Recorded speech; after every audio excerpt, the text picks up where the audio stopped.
Hello students, welcome back. Jatin chemistry ચેનલમાં તમારું સ્વાગત છે. મારું નામ છે જતીન પીપલિયા અને આપણે ભણી રહ્યા છીએ પરમાણ્વીય બંધારણ. ધોરણ 11નું આ સેકન્ડ ચેપ્ટર છે, જેમાં આપણે એનસીઈઆરટીમાં થર્ડ લેક્ચર પહોંચી ગયા છીએ. આ લેક્ચરની અંદર આપણે ન્યુટ્રોનની શોધની વાત કરશું અને ત્યારબાદ આપણે જુદા જુદા પરમાણ્વીય નમૂનાઓની વાત કરવાની છે. તો સૌથી પહેલાં ન્યુટ્રોનની શોધની વાત કરીએ. લાસ્ટ લેક્ચરની અંદર આપણે પ્રોટોનના શોધ સુધીની વાતચીત કરી ચૂક્યા હતા. હવે આપણે ન્યુટ્રોનની શોધ ઉપર આગળ વધીએ. તો પ્રોટોનનો શોધક હતો ગોલ્ડસ્ટાઇન અને ન્યુટ્રોનનો શોધક, નામ યાદ રાખજો, ચેડવિક નામના વૈજ્ઞાનિકે ન્યુટ્રોનની શોધ કરી હતી. અને એ માટે એણે એક પ્રયોગ કરેલો હતો, કંઈક બેરેલિયમના પતરાવાળો. એ આપણે પહેલાં સમજી લઈએ અને પછી જોઈએ કે ન્યુટ્રોન કેવી રીતે કામગીરી કરશે. તો ન્યુટ્રોનની શોધ કરી હતી જેમ્સ ચેડવિક નામના વૈજ્ઞાનિકે. એણે કંઈક પ્રયોગ દ્વારા સેટઅપ કરીને ન્યુટ્રોનની શોધ કરી હતી. એ પ્રયોગનું જરાક આપણે વર્ણન જોઈ લઈએ. બરાબર જોજો, અહીંયા પ્રયોગ તરીકે એક વસ્તુ અહીંયા આપેલી છે. આ જે યલો કલર દેખાય છે એ બેરેલિયમની પતલી ફોઇલ અથવા તો પતરા જેવી બેરેલિયમનું પતરું છે. આ સાઈડથી જે રેડ કલરના પાર્ટિકલ્સ દેખાય છે એ આલ્ફા વિકિરણો છે. આલ્ફા વિકિરણોને બેરેલિયમની ફોઇલ ઉપર આપાત કરવામાં આવે છે. તો જરા જોજો શું થાય છે. બેરેલિયમની ફોઇલ ઉપર આલ્ફા પાર્ટિકલ્સ આપાત કરવામાં આવે છે ત્યારે બેરેલિયમમાંથી નાના નાના કણો નીકળતા હોય એવું અનુમાન લગાવ્યું છે. અને આ નાના નાના કણો એ ન્યુટ્રોન છે એવી શોધ ચેડવિક નામના વૈજ્ઞાનિકે કરી. બરાબર, આ એક નાનો એવો પ્રયોગ છે અને આ પ્રયોગ દ્વારા ન્યુટ્રોનની શોધ થઈ હતી. હવે જેવું ન્યુટ્રોનની શોધ થઈ એ પછી આ બધા વૈજ્ઞાનિકોએ અનુમાન કર્યું કે હવે આપણે એવું અનુમાન લગાવી શકીએ કે પરમાણુની અંદર એકચ્યુઅલી 3 નાના નાના કણો આવેલા છે. એક ન્યુટ્રોન, બીજો પ્રોટોન અને ત્રીજો ઇલેક્ટ્રોન. સમજ પડી? આવી રીતે 3 નાના નાના પાર્ટિકલ્સ પરમાણુની અંદર હોય છે એવું અનુમાન કર્યું વૈજ્ઞાનિકોએ.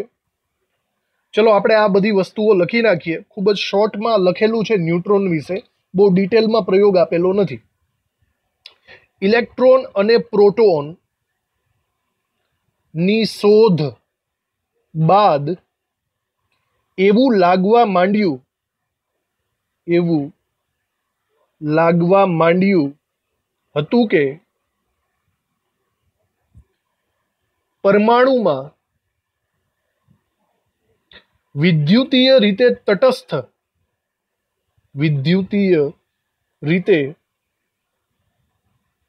તટસ્થ કણો પણ હોવા જોઈએ.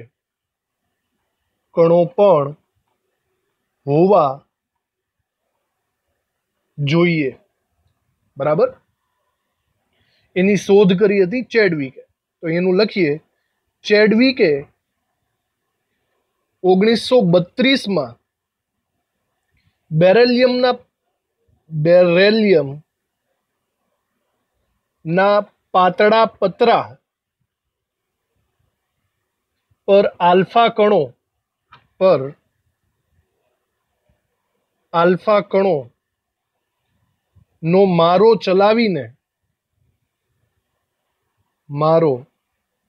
ચલાવીને ન્યુટ્રોનની શોધ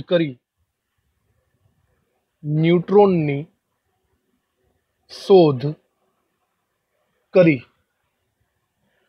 આ વિદ્યુતીય રીતે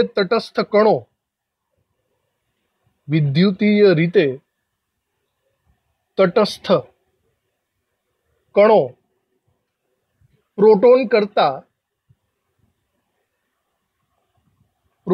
કરતા થોડુંક વધારે દળ ધરાવતા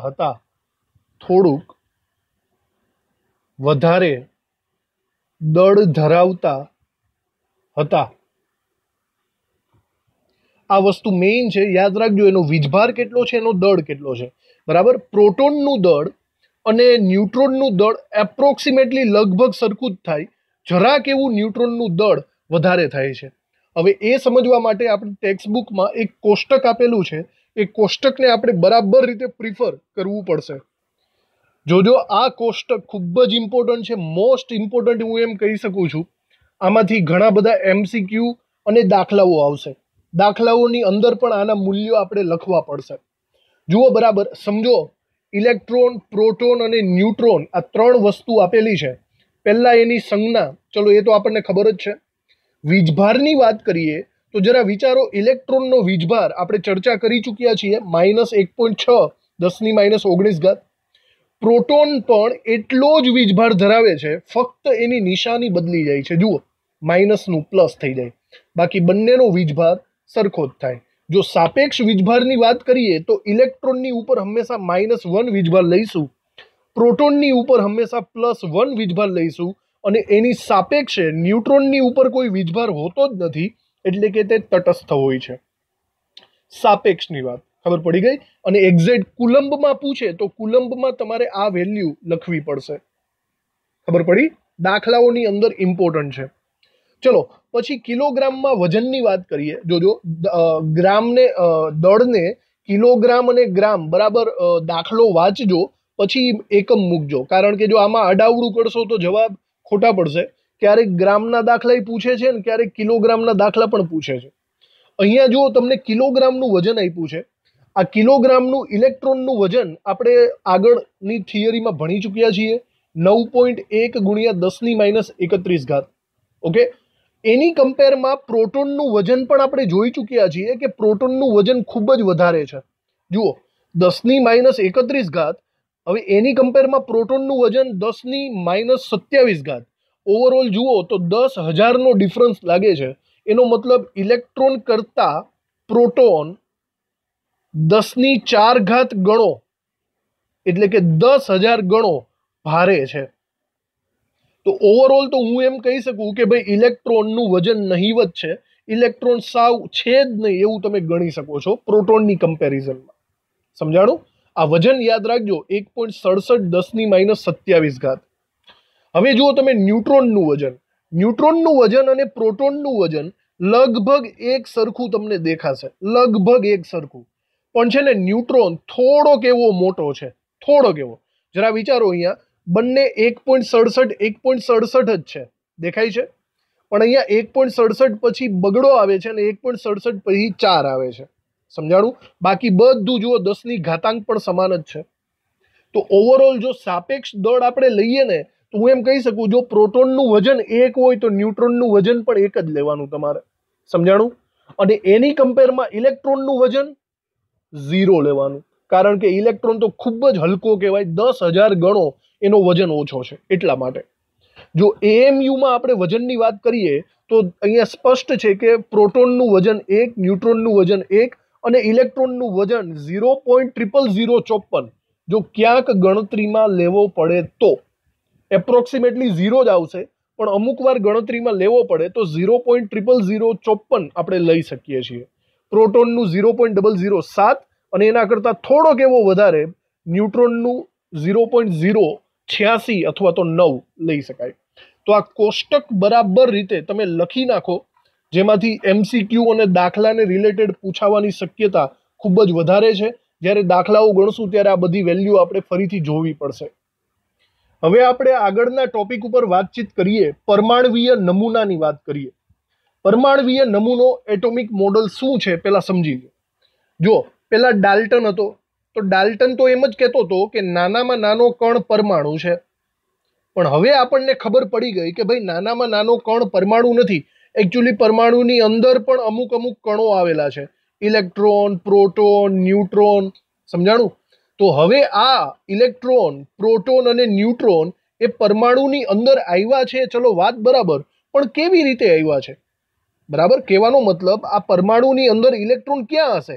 એકદમ સેન્ટરમાં હશે, સાઈડમાં હશે કે ગોળાકારમાં હશે? કેવી રીતે ઇલેક્ટ્રોન ગોઠવાયેલો હશે? અહીંયા પ્રોટોન ક્યાં હશે?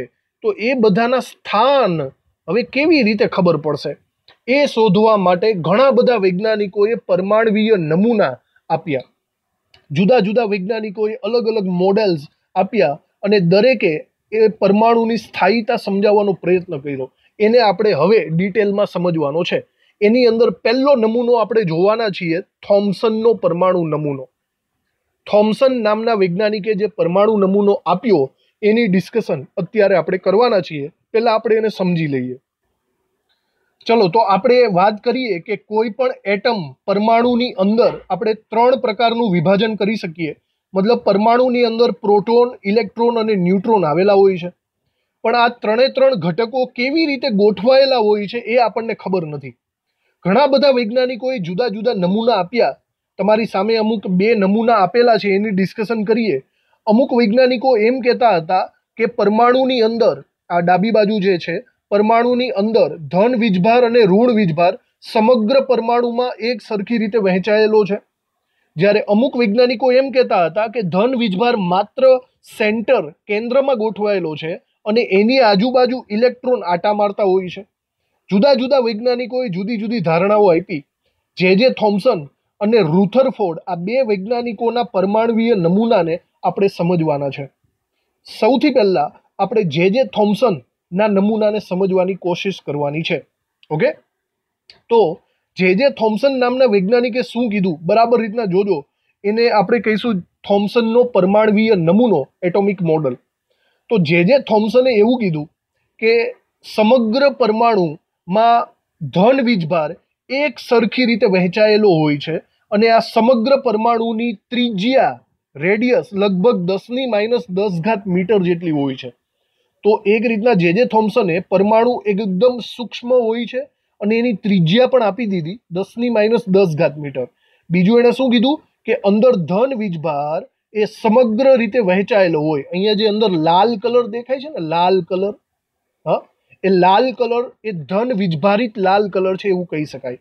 આખા પરમાણુમાં સમાન રીતે વહેંચાયેલો છે.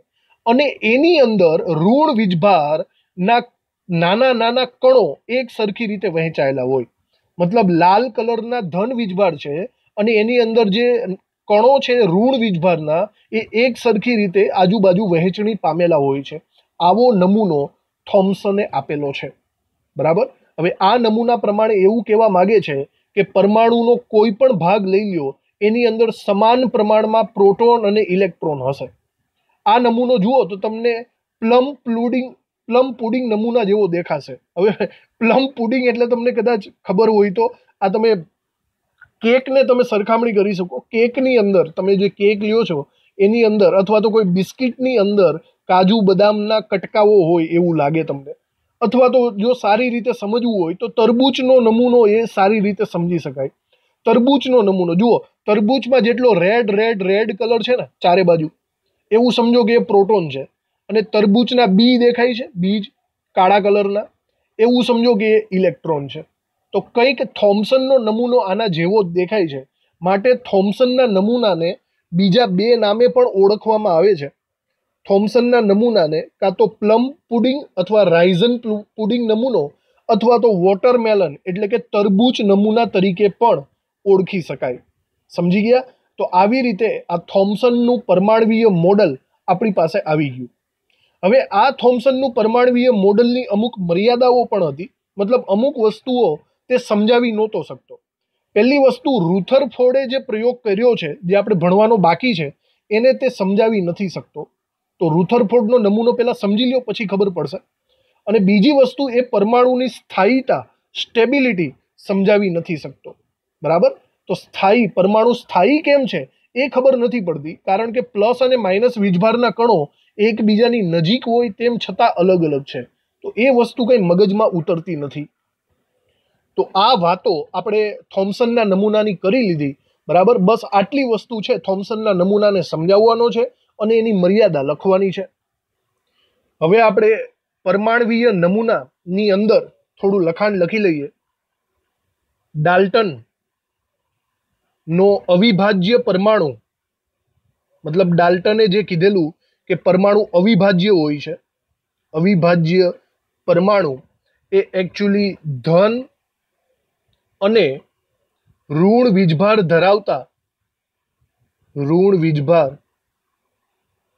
ધરાવતા અવપરમાણવીય કણોનો બનેલો છે. અવપરમાણવીય કણો નો બનેલો છે. ચલો, એ તો આપણને ખબર પડી ગઈ. એની અંદર જ લખીએ જુદા જુદા નમૂનાઓ પરમાણુમાં આ વીજભારિત કણો કેવી રીતે ગોઠવાયેલા છે અથવા વહેંચાયેલા છે તે વિશે રજૂ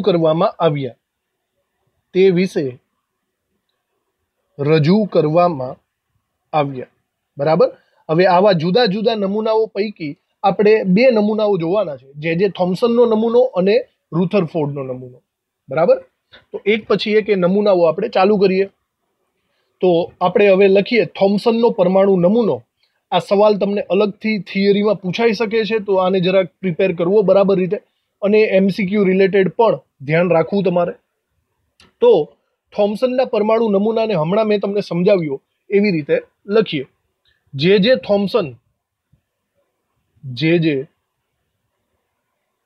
થોમ્સન ને 1898માં રજૂઆત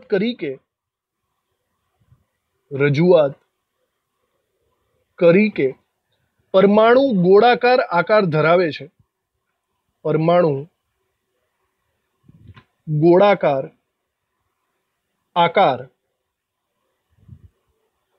ધરાવે છે, જેની ત્રિજ્યા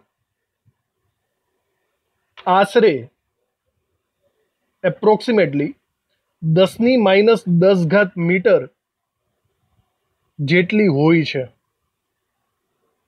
આવું થોમ્સને રજૂ કર્યું. આ ગોળામાં ધનભાર, હવે ધનભાર એટલે કે પ્રોટોન, એક સરખી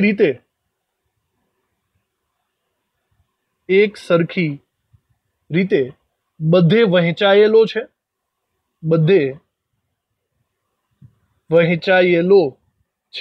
તમારે આની આકૃતિ દોરવી હોય તો દોરી શકીએ આપણે. આકૃતિમાં બસ એકદમ સિમ્પલ એવી આકૃતિ આપણે દોરવાની. એક ગોળો દોરી દો છો અને એ ગોળાની અંદર આપણે એક સરખી રીતે રેડ કલર અથવા કોઈ પણ કલર દર્શાવીએ. આ એવું દર્શાવે છે કે ધન વીજભાર સરખી રીતે વહેંચાયેલો છે અને એની અંદર ઇલેક્ટ્રોન્સ ગોઠવાયેલા છે. આવી રીતે ઇલેક્ટ્રોન્સ એવી રીતે ગોઠવાયેલા છે કે જેથી ધન વીજભારને તે તટસ્થ કરી શકે. બરાબર. એક રીતે તરબૂચનો નમૂનો હોય એવું લાગવું જોઈએ. હવે આગળ લખીએ. ધન વીજભાર એક સરખી રીતે બધે વહેંચાયેલો છે અને ઇલેક્ટ્રોન તેમાં એવી રીતે ગોઠવાઈ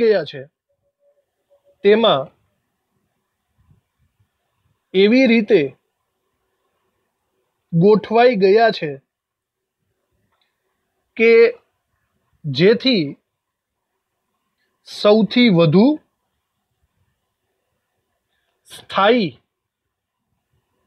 સ્થિર રચના, એકદમ સ્થાયી રચના, સ્થિર વિદ્યુતીય રચના આપે છે. એવી રીતે ઇલેક્ટ્રોન્સ ગોઠવાયેલા છે. હવે આ નમૂનાને આપણે નામ આપી દઈએ. આ નમૂનાને પ્લમ પુડિંગ નમૂનો અથવા રાઇઝન પુડિંગ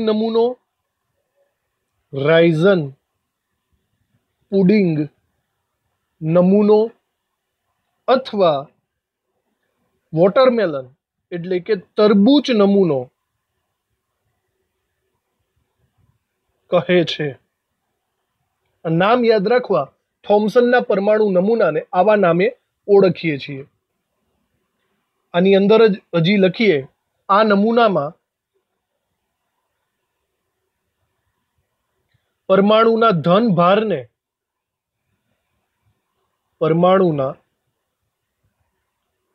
ધનભારને પુડિંગ કે તરબૂચ તરીકે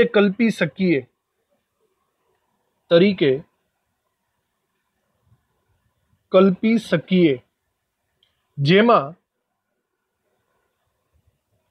પ્લમ અથવા તો બીજ પથરાયેલા છે, પ્લમ અથવા તો બીજ ઇલેક્ટ્રોન તરીકે પથરાયેલા છે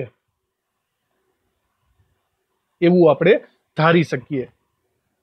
આ નમૂનામાં હજી આપણે આગળ લખીએ નવા મુદ્દામાં તો આ નમૂનાની અગત્યતા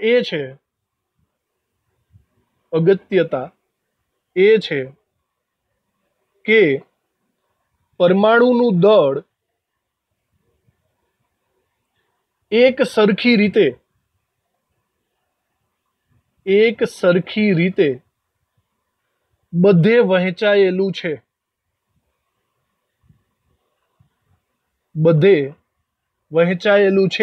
એમ ધારી શકાયું.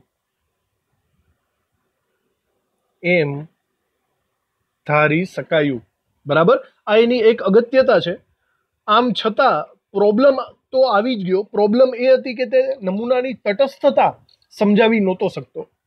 આમ છતાં આ નમૂનો પરમાણુની એકંદરે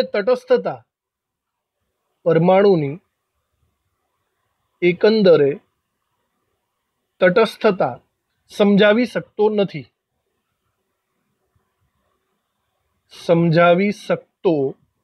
નથી જે તેની મર્યાદા છે. ઉપરાંત રુથરફોર્ડ નો આલ્ફા કણ પ્રકીર્ણન ના પ્રયોગને પણ આ નમૂનો સમજાવી શકતો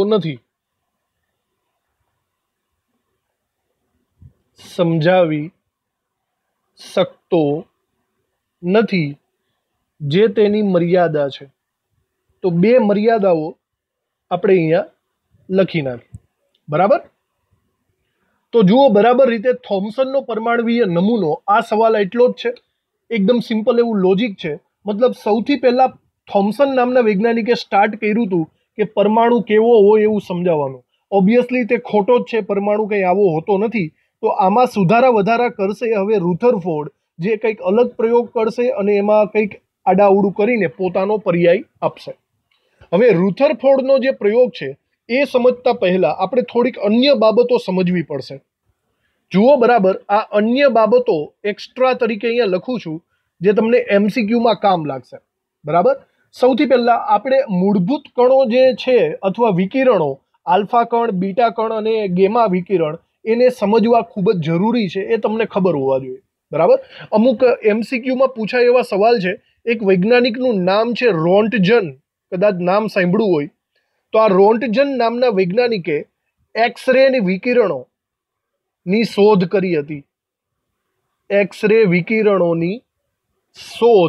કરી હતી. તો આ જરા વૈજ્ઞાનિકનું નામ તમે યાદ રાખજો.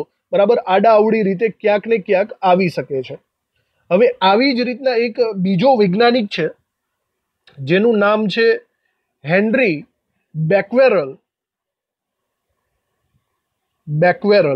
તો આ જે હેનરી બેક્વેરેલ નામનો જે વૈજ્ઞાનિક છે એણે રેડિયો સક્રિય તત્વોની શોધ કરી હતી.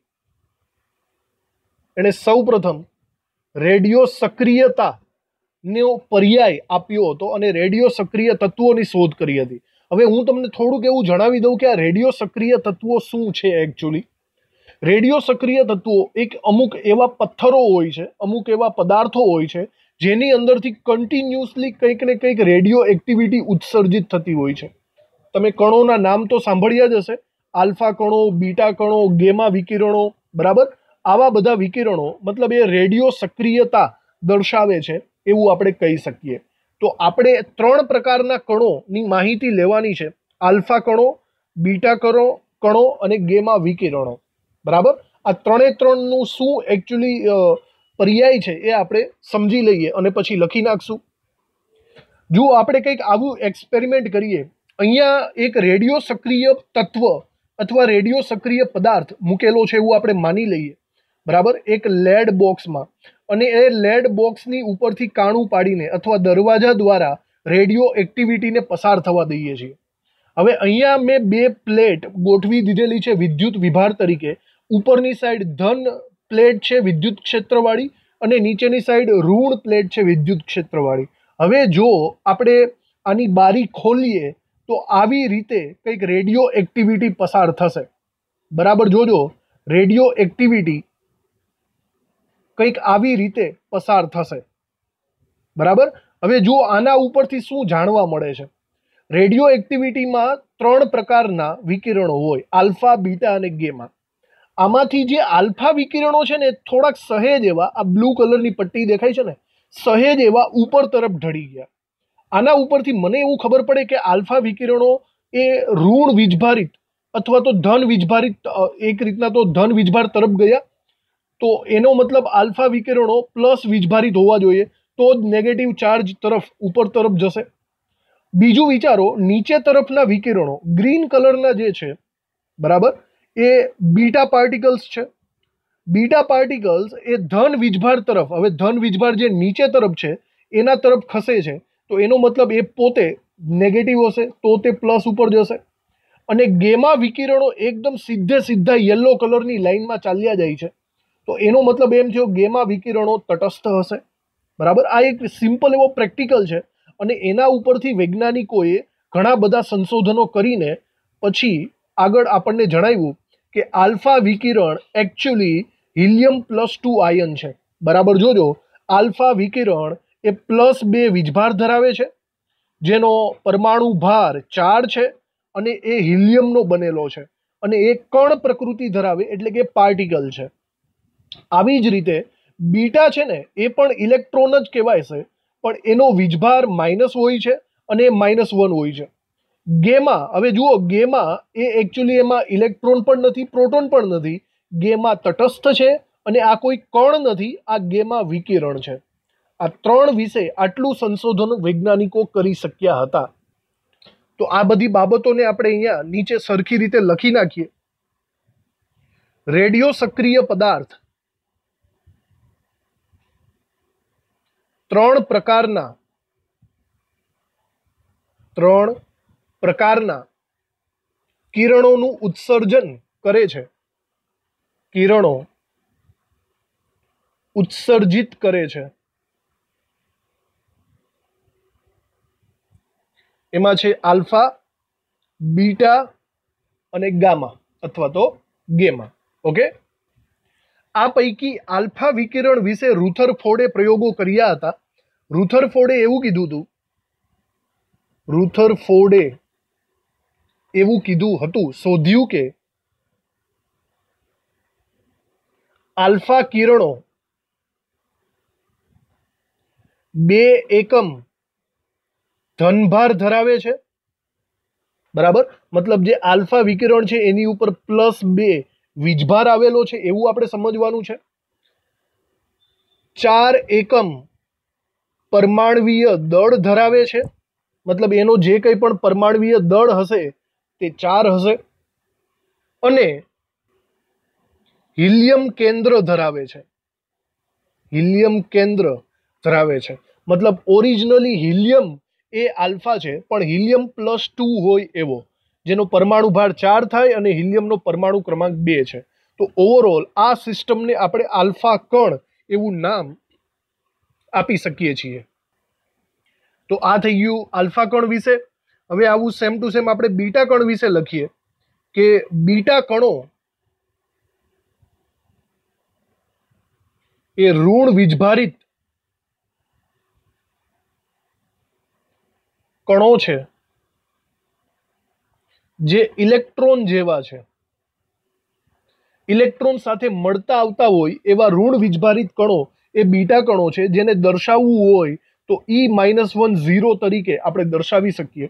બરાબર. અહીંયા નીચેનો -1 એવું દર્શાવે છે કે એમાં પ્રોટોન નથી, પ્રોટોન એક ઓછો છે. બરાબર. માત્ર ઇલેક્ટ્રોન જે ઋણ વીજભારિત હોય છે આને આપણે બીટા કણ તરીકે ઓળખી શકીએ. અને સિમિલર આવી જ રીતના જો ગેમા વિકિરણોની વાત કરીએ તો ગેમા વિકિરણો એક્સરે જેવી એક્સરે જેવી ઊંચી આવૃત્તિ ધરાવતા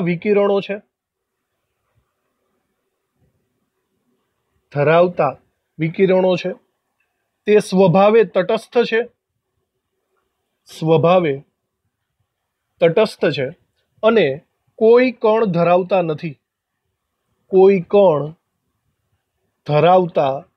નથી, માત્ર વિકિરણ છે. તો આલ્ફા એકચ્યુઅલી કણ છે, બીટા એ પણ કણ છે, પણ ગેમાને આપણે કણ ન લખી શકીએ, ગેમાને આપણે વિકિરણ જ લખવું પડશે. તો આ વસ્તુને બરાબર ધ્યાનમાં લેવી. અને ગેમાને દર્શાવવો હોય તો આપણે હમણાં જોયું એ પ્રમાણે ગેમાને આવી રીતે 0 તરીકે દર્શાવી શકાય. એમાં ઇલેક્ટ્રોન પણ નથી, પ્રોટોન પણ નથી, એનો કોઈ વીજભાર પણ નથી. ઓકે. પછી એક છેલ્લી વાત એક કરવાની રહી જાય છે, ભેદન શક્તિનું આપણે કમ્પેરિઝન કરવાનું છે. બરાબર જોજો, ભેદન શક્તિનું કમ્પેરિઝન એટલે ફોર એક્ઝામ્પલ અહીંયા એક શરૂઆતમાં એક નાનું એવું પતલું એવું પેપર રાખેલું છે, એની પાછળ સેકન્ડમાં એલ્યુમિનિયમની જાડી ફોઇલ રાખેલી છે, અને એની પણ પાછળ સૌથી પાછળ એકદમ વધારે જાડું લેડ એટલે કે પીબીનું જાડું એવું પોડ રાખેલું છે. હવે આપણે ભેદન શક્તિ વિશે વિચારીએ તો જુઓ, દાખલા તરીકે આલ્ફા વિકિરણોને હું સ્ટાર્ટિંગમાંથી આપાત કરું ને તો આલ્ફા વિકિરણો આ પેપર તરફથી અટકી જશે, મતલબ આલ્ફા વિકિરણો આ પેપરને આરપાર જઈ શકતા નથી. તો એ સૌથી ઓછામાં ઓછી વિભેદન શક્તિ ધરાવે છે એવું આપણે કહી શકીએ. ત્યારબાદ જો આનું કમ્પેરિઝન હું બીટા વિકિરણો સાથે કરું તો બીટા વિકિરણોને આપાત કરતા એ પ્રથમ પેપરની આરપાર નીકળી જાય છે, પણ સેકન્ડ એલ્યુમિનિયમ ફોઇલની આરપાર નીકળી શકતી નથી. તો એક વસ્તુ તો કન્ફર્મ થઈ ગઈ કે આલ્ફા કરતાં બીટા વધારે વિભેદન શક્તિ ધરાવે છે. અહીંયા જુઓ, એક અનુમાન એવું છે કે બીટા કણો છે ને એ આલ્ફા કરતાં 100 ટાઈમ્સ બેટર, 100 ગણી વધારે વિભેદન શક્તિ ધરાવે છે. ઓકે. અને જો બીટાની કમ્પેર તમે ગેમા વિકિરણ સાથે કરો તો ગેમા વિકિરણો તો આ સેકન્ડ લેયરની પણ આરપાર પસાર થઈ જશે. એક અંદાજ મુજબ ગેમા વિકિરણો એ આલ્ફા કણો કરતાં 1000 ગણું વિભેદન શક્તિ ધરાવે છે. તો જુઓ, વિભેદન શક્તિનો ક્રમ એકદમ સિમ્પલ છે. આલ્ફા સૌથી ઓછો, એનાથી વધારે બીટા અને સૌથી વધારે ગેમા. આલ્ફા અને બીટાનું કમ્પેરિઝન કરો તો બીટા આલ્ફા કરતાં 100 ગણી વધારે વિભેદન શક્તિ ધરાવે અને ગેમા આલ્ફા કરતાં 1000 ગણી વિભેદન શક્તિ ધરાવે છે. આને તમારે MCQ રિલેટેડ યાદ રાખવું. નીચે આપણે એ લાઈન લખી નાખીએ, વિભેદન શક્તિનો